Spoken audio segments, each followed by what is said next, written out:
was a genius. But now you perceive a share way in a kakra. Where wonders neighbor for. Yeah, I'm saying. Issue very. The person in ya do say say. I don't know about week na we no. Mo interview Susubibi. Mo interview Susubibi for so. Okay, we Asheko. Me boy be a machina there o. Me say ono ade a. Or no idea. O make a statement be say go na share no no dey enter referee na go. Also can say referee ba ha e be wia won. Yeah. It is say sa ball we say ko no what anaka ye ball no kafo. Akim tafo. Okay. And referee no I say referee na go a che say ke bi ti obi ti me attack wo mo. Enti pese yeah enti pese ye hwe ade. Ni emu say statement na o kan na ye correct asa enye correct. Though your administrator but on fan che say na administrator ana oye nti woni bibia. Okay. And na uzo ka say nkofo ba e be hwia no. Okay. And then ya na omuta ehuru na nkofo ho no. Enti say you say pese man for ntiase no mu say at least so we team official. Now make comment bia you have to be very very careful. So when you sure they work na enye nti mpese yenhwe situation we are ya discuss about emphasis for ntia mpese onne ya na tuna bia so anya wa ntia obeka kire no won say free kick ni also na free kick yeah free kick for Bofu against hand enuni nti yenhwe sa play away yeah or Bofu play away honestly or Bofu at the time na ye ball no kra no omumienu no da outside position enti ebusa ehun say baby a we ball no o boy ne keko share ya ka utimi kan say we say ni we say da outside position. Okay. Now outside position there am say obi da ha onye mfonso but every time can say so da outside position now we involve in active play kura we involve in active play no kura no unya offside but also active play by who interfere with play interfere with play say wo no ye ball now da outside position and now ko involve in active play na do ho ka ball no and start time the be offside and na wo interfere with what opponent no honum no ye wo ayi ba yi be ye hwe baby now done now you're offside but we be interfere with play na say opponent ni yes or ball no na we challenge okay we block the line of vision no ya na I say no the second one ya na a goalkeeper and yet in all situations a goalkeeper say tell me goalkeeper need to me ba epie no be akoda but the last defender but we say free kick where you boy on baby we say goalkeeper ni on be mukura we say goalkeeper ni be mukura how dey baby a we mienu no da ha eda no baby a we mienu no eda omo interfere with goalkeeper no omo interfere with opponent because omo an challenge omo block on the line of vision na baby omo gina no impact you can say impact a say baby a we gina no ref goalkeeper na adwen no say on hwe wa na say on ko hwe we bi nti no ama and the third aspect near gaining advantage by being in that position time na e ball no now that position but we da outside position it is first say we ball now ball no we say ko ball pole and the ko ball na ko share ya asa referee we say it can say yeah ball na we mu your offside until waje for offside no but so here situation we na one say yeah more ye no we no mienu no da outside position all right and na we ball no o ball no o follow ball no and na ball no ko ball cross bar and na we say no eje ye intuition o ball ba ko kasa ko ball pole asa na all ye enti ono administrator na wo Susubibi no the me who ni say yeah ball no wan hwe position of these players but who say we no e move and akoball and no fan say akoball pole the sign of can say if you pole na question also be say a ball pole no why na a ball na akoball pole no all right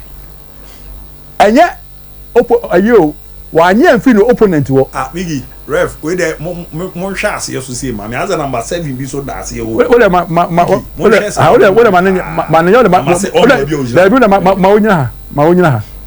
we dey why say we say gina ha we gina ha no problem but hwe o ball no we na move o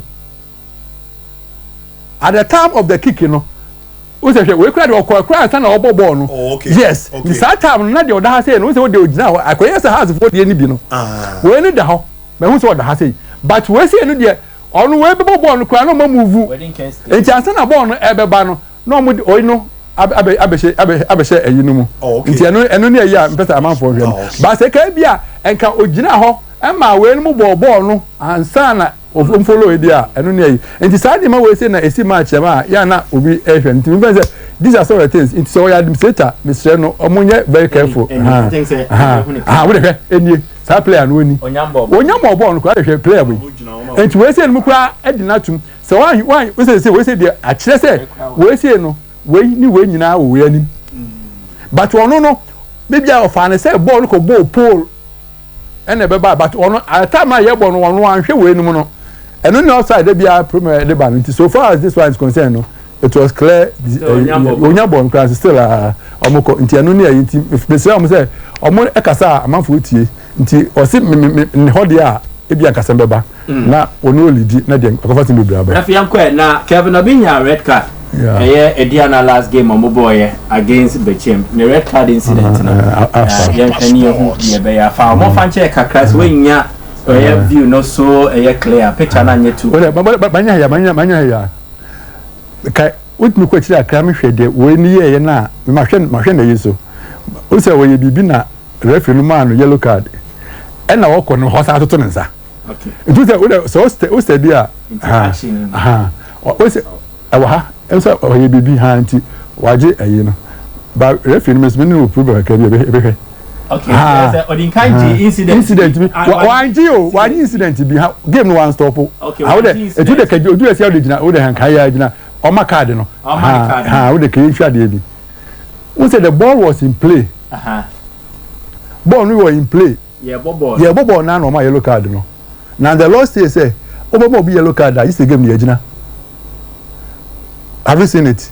enti ball no ma yellow card no I say obo na bench say omo ntwan ansa me ni say obo we man ko ni me ha de the restart yen ha de okay how de yen furu akra de my yen stay here wo say okopon no nti no wa border ben wo de o say obo ben player ni gina nje say wo ya we ni kopimo no opimo no enti referee fa ne say obo wo sheda eno opimo no enti hon ne yellow card no okay enti so say anu mu no sa to ne nsa I say opimo no so ni mo to ne nsa any pasa o block no wo so block no enti onu no fi say onu wo ko no be block no enti date na ma wa adwen a wo block no wa say no have you seen it and now o man yellow card ni wi no wo say okọ bi fi say o sa kan asem bi okay because ansa na o man yellow card no but me ha say no de na but game na ekoso a say game ekoso sa na player say referee na me no won komo no ya allow say no say we say we no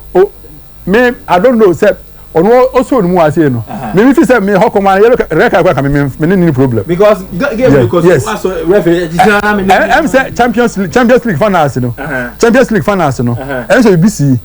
play because twin referee jesi am say no okọ also ko twin jesi sa ref na we no e wo mra no mu say player on team found san kan referee na what can I dey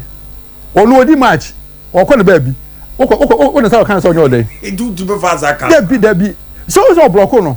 ebia ono wo follow play wa ko so mu enti wo so mu pe na attention na free match no so okay aba so enti BBC a ede na beba enti me de sa yellow card no de man no ni but wo hwa okay bibi kire no ansa wo say to hwa ya ede na player we say no we da bi wo say obi free obi ohun sa player no say bibi besi to so the speed beba ha okay ye hwe oyi card na wo say one ni to ha say sa wo say player bi free kire e the speed ba hu say aha wo say o ba card we no e person ko stop no sa player no odi na chi no wo say waso no mo gina no o say o person kan say on to no bo ase so this player oni problem wo say waso no mu e ko e che say referee so ni player nya ano eno ni ade ba ko na me ka che wa say referee ni KB player na so KB say eno ni ade ba ko say player bit ni say go echi no odu atem we say me wa action nti wo say we wa action nti obi a o tie wie e check e clip na wo say o kan asem bi na e hwe a share referee no na o de yes ade no so these are some of the things that esi we me this is wa block no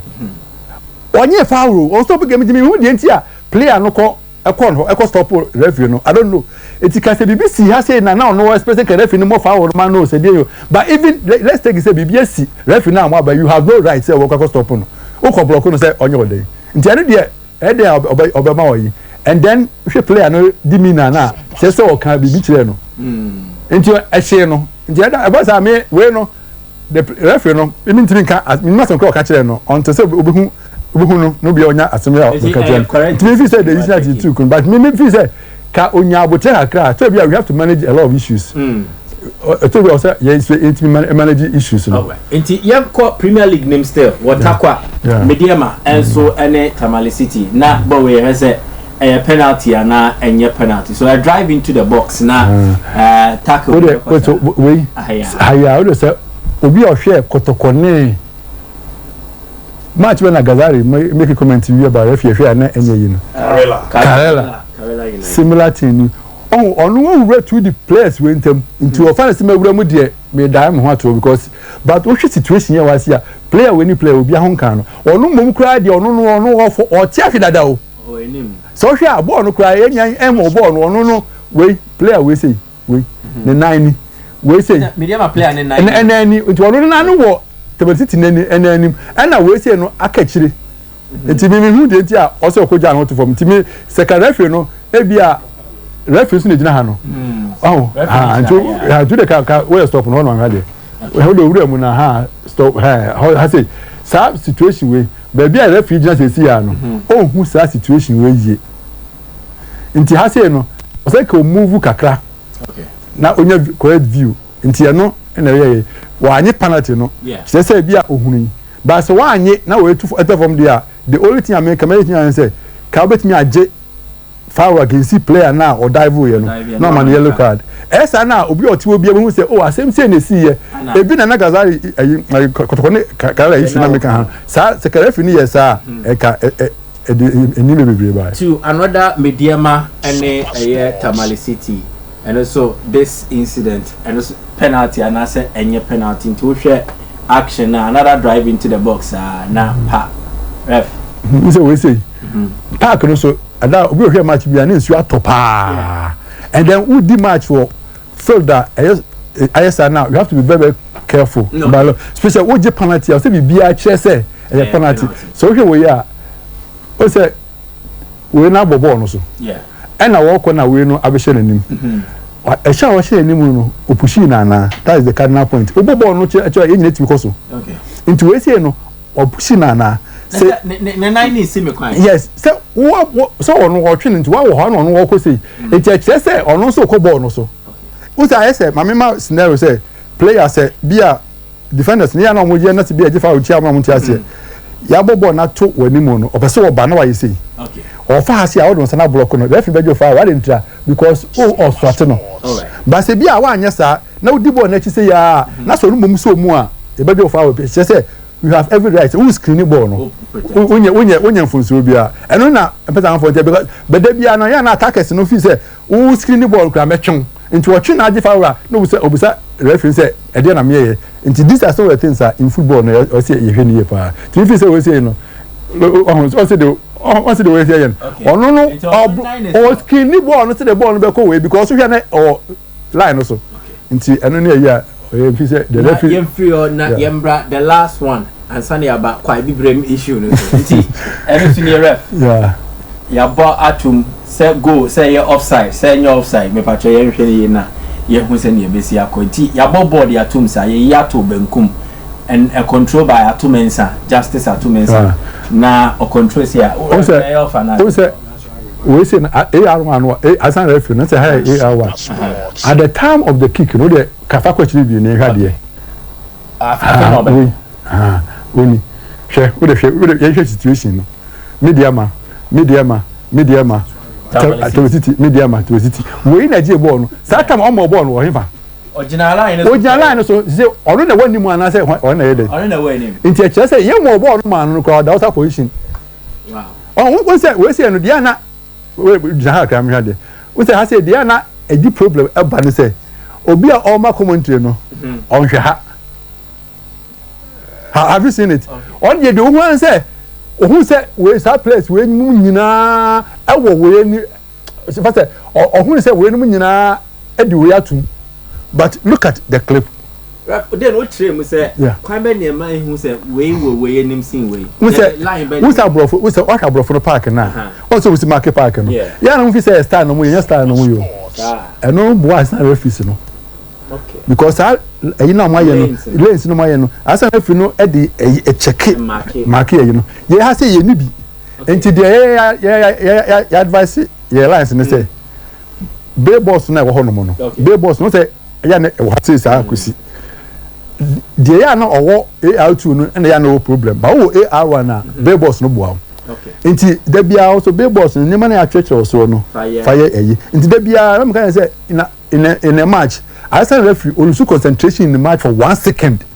Bibi ever match no more. A referee can lose concentration for about 10 seconds because of the Asian referees. Wait me take over. Into the Asian referees no, the man problem ni na ba so ya alert. Hwe ayi ba ko ya na e ho ma ya na ebi no ma commentary ya na omo yen say. We say like we say